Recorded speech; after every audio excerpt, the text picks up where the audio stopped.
Hey guys, how's it going there?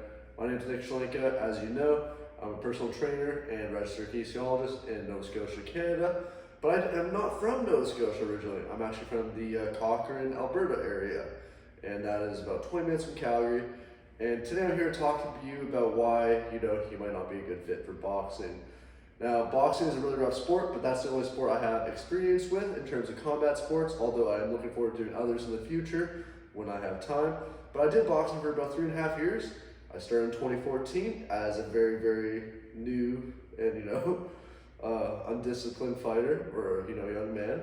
And I fought my way up the ladder of like who was the best in the rival boxing gym. That's where I come from, under Craig Wilson, my coach. I've gone from the worst on the competitive team to maybe the third, and if I'm lucky enough to say, the second best. But I won Gold Gloves. It was mainly by luck how it happened. I have 4 fights total under me, and I see a lot of influencer boxers. I see a lot of people saying they are boxers, but odds are most of the time they're not boxers. They're just people who like to throw heavy punches, but they don't have the footwork, the discipline, intelligence, or skill to really understand what boxing is. So I'm a southpaw, and I was taught as a southpaw, so I attribute a lot of my success to being a southpaw because I have a high IQ, but I'm not natural. Like, I am strong, I am athletic, but I'm not the most athletic. I'm not the strongest, I'm not the fastest. I have really good endurance when I was boxing, but that is really my claim to fame, and that's where that ends there about me. Now, in terms of why you might not be cut out for boxing, there's a lot of things that you need to know. The first stuff, one is, I boxed for 3.5 years in that Alberta region, right?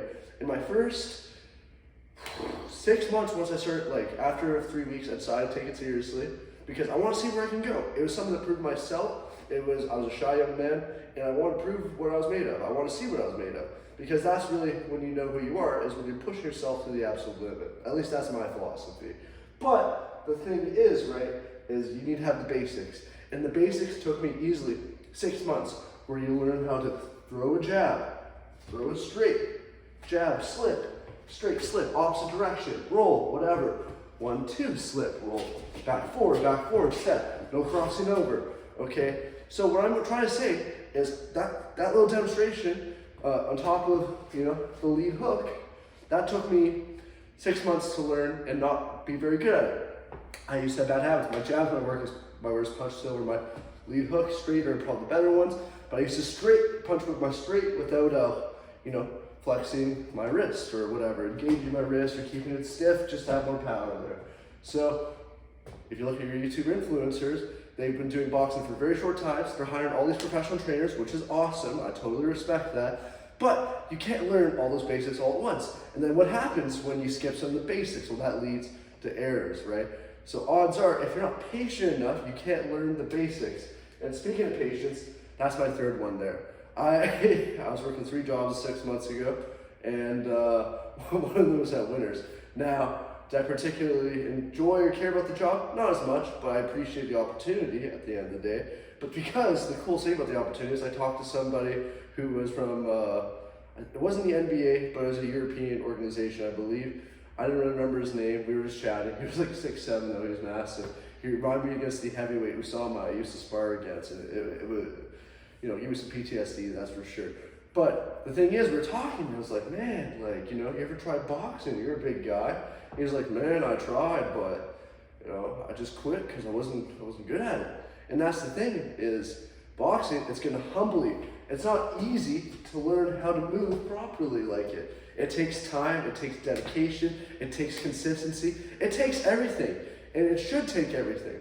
Any martial art should realistically take a lot of time and patience to refine and develop your technique and continually refine it. That's what makes it a sport, that's what makes it art, and also science. So that's why we mentioned science of boxing. So if you're not a patient person and you don't have the ability to humble yourself, slow things down, then boxing might not be the right fit for you. Next on my list is just simply injuries. If you're prone to shoulder injuries, realistically, or any kind of neck injury, this and that, odds are boxing's not for you. It can make those things worse, right? So if you love the sport, that might be hard to hear, but at the same time, you can still do it. You just gotta work on your limitations, and maybe you shouldn't spar or do hard sparring at the very least there. I get it. I have my own personal things. The reason why I avoid, sparring this and that, even though I really, really want to at times.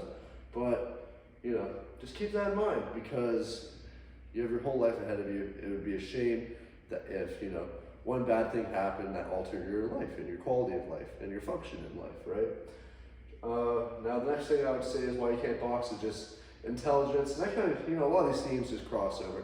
But I'm just quickly talking about all that there.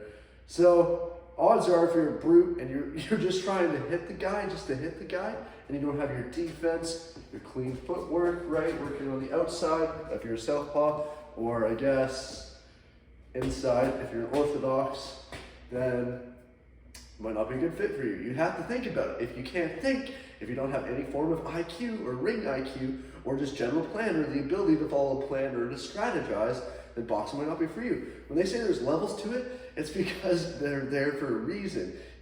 You need instinct, you need tactics, you need strategy, but at the same time, you need the ability to look beyond what you're looking at, like in first person, and look from what your coaches are seeing, this and that, and the ability to cooperate and work together, which I guess would be another point in a way, but you need to be intelligent and humble enough to be able to do that there. And most people don't have that. Most people want to do boxing for the clout, this or that, and that's not what the sport is about. The meaning of boxing has been lost through the influence of media, and I don't really care who it was, but for some reason, boxing was dying, fair enough, because all these, it's a lot of history, but we don't talk about it. But anyways, yes, that's another reason why you probably can't box, is just lack of intelligence. Like, if you think you just need to throw 1-2 and not slip after, you're probably gonna get caught. And then if you get caught long enough, you get knocked out. Next being discipline. Discipline and patience are basically the same thing, but the discipline's more about your ability to do something consistently over and over again.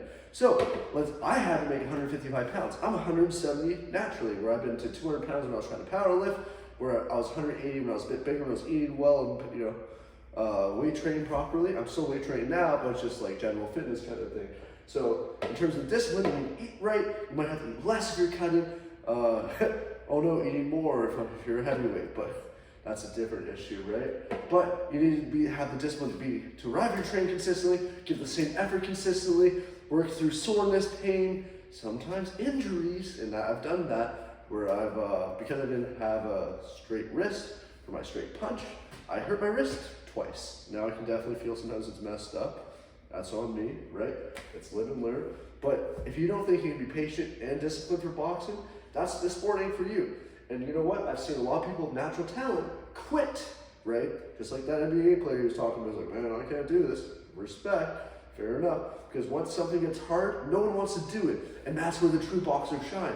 That they are the people who get their ass kicked and they get their butt back up because they're like, nah, this ain't my end day yet, I'm gonna keep going. And that's the type of energy you need to have in boxing, is that do or die.